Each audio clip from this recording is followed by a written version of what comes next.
കൃപയാൽ നിറഞ്ഞുവെന്നുള്ളം. യഹൂദർക്കൊരു വിചാരമുണ്ടായിരുന്നു. അത് വിചാരം എന്ന് പറയുന്നതിനേക്കാളും നല്ലത് അവരുടെ ഒരു അഹങ്കാരം എന്ന് പറയുന്നതാണ് നല്ലത്. ഒരു സ്വകാര്യ അഹങ്കാരം. അവർ സ്വന്തമായി തന്നെ പറഞ്ഞു നടക്കും, ഞങ്ങൾ അബ്രഹാത്തിൻ്റെ മക്കളാണ്.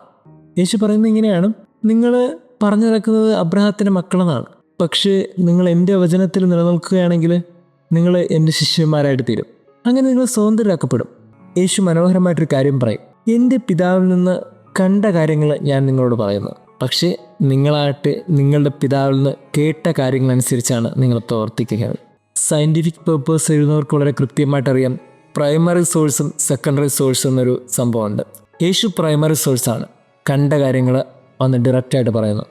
അബ്രഹാത്തിൽ നിന്ന് കേട്ട കാര്യങ്ങൾ കൈമാറി വന്ന് അത് സെക്കൻഡറി സോഴ്സാണ്. ഈ പ്രെജുഡ്യൂസോടുകൂടി കാര്യങ്ങളൊക്കെ കാണുന്നതുകൊണ്ട് ചില കാര്യങ്ങളൊക്കെ നമ്മൾ യാഥാർത്ഥ്യം എന്തെന്ന് മനസ്സിലാക്കാതെ പോകും. യേശു എന്ന സത്യത്തെ, ആ യാഥാർത്ഥ്യത്തെ മനസ്സിലാക്കാതെ പോയ യഹൂദർക്ക് നഷ്ടമായത് ആ കാലഘട്ടത്തിൽ അവർ കാത്തിരുന്ന മിശിഹായാണ്. എനിക്ക് തോന്നുന്നു നമ്മളൊക്കെ ഇനി ഒരു പ്രൈമറി സോഴ്സിനെ കുറച്ചും കൂടി ട്രസ്റ്റ് ചെയ്യണം. സെക്കൻഡറി സോഴ്സിനെ വിശ്വസിച്ച് കേട്ട കാര്യങ്ങളൊക്കെ പറഞ്ഞു നടന്ന് എത്ര കാലം നമ്മൾ മുന്നോട്ട് പോകും? ക്രിസ്തു എന്ന ആ പ്രൈമറി സോഴ്സിനെ കുറച്ചും കൂടി ഗൗരവത്തോടെ കാണാൻ ഇനി നമ്മുടെ ജീവിതം സഹായിക്കട്ടെ.